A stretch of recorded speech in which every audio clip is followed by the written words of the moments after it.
안녕하십니까. 카페24의 2026년 1분기 재무분석 브리핑을 시작하겠습니다. 이 채널은 금감원 다트에 공시된 사업보고서를 기준으로 재무정보를 분석하며 공시외 정보는 첨부하지 않습니다.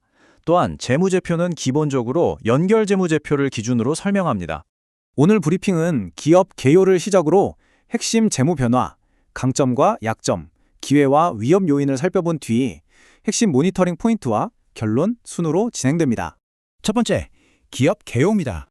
카페24는 전 세계 전자상거래 시장에서 온라인 비즈니스를 영위하는 판매자를 대상으로 원스톱 이커머스 솔루션과 서비스를 제공하는 IT 플랫폼 기업입니다.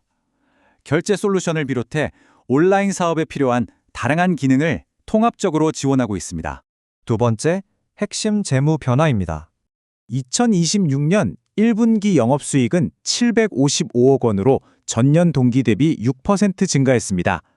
영업이익은 62억 원으로 3% 증가했으며 당기순이익은 64억 원으로 21% 증가한 것으로 집계됐습니다. 영업이익과 당기순이익 흑자 달성으로 이익잉여금이 누적된 점이 수치로 확인됩니다. 반면 1분기 영업활동 현금 흐름은 121억 원으로 전년 동기 대비 35% 감소했습니다. 이는 미수급 및 미지급금 등 운전자본 변동에 기인한 것으로 나타났습니다. 자본 총계는 2,625억 원으로 전년 말 대비 소폭 감소했으며 이는 네이버 등 보유 상장 주식 가치 하락에 따른 평가 손실이 기타 포괄 손익 누계액에 반영된 결과입니다. 세 번째, 재무적 강점 요인입니다. 회사의 1분기 말 유동 비율은 195%로 대규모 현금성 자산과 금융기관 예치금을 바탕으로 유동성을 확보하고 있습니다. 또한 1분기 중 단기 차입금을 상환해 총 차입금 규모를 6억 원으로 줄인 것으로 확인됩니다. 이와 함께 단기순이익 64억 원을 기록하며 이익잉여금을 통한 자기자본 확충이 진행되고 있습니다. 부채 비율은 전년 말과 동일한 56% 수준을 유지하며 일관된 자본 구조를 보여주고 있습니다. 네 번째, 재무적 약점 요인입니다. 2025년 1분기 186억 원이었던 영업활동 현금 흐름은 2026년 1분기 121억 원으로 감소했습니다.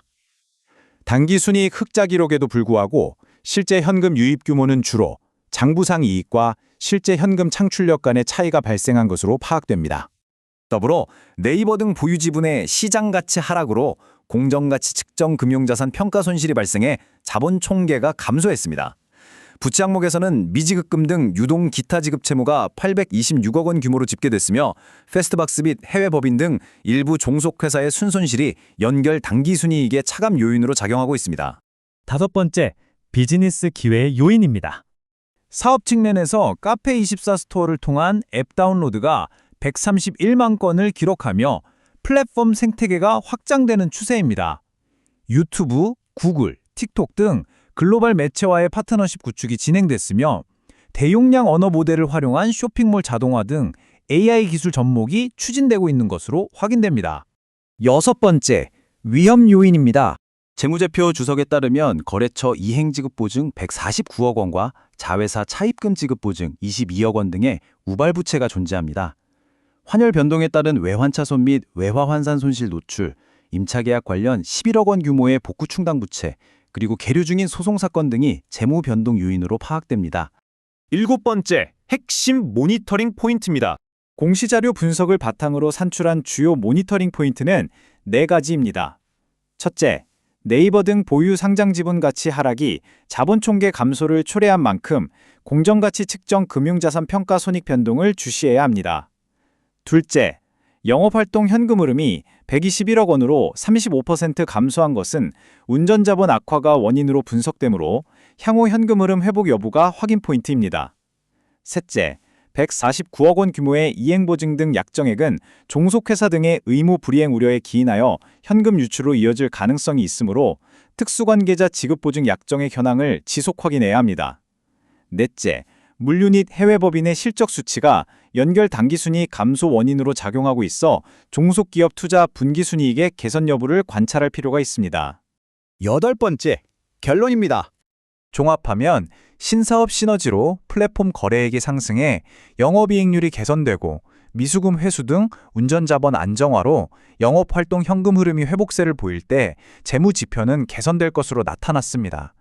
반면 종속회사 적자가 지속되거나 주요 보유 지분의 가치 하락으로 자본 총계가 훼손되고 미지급금 상환 부담 확대로 단기 유동성이 저하될 경우 지표는 악화될 가능성이 언급됩니다.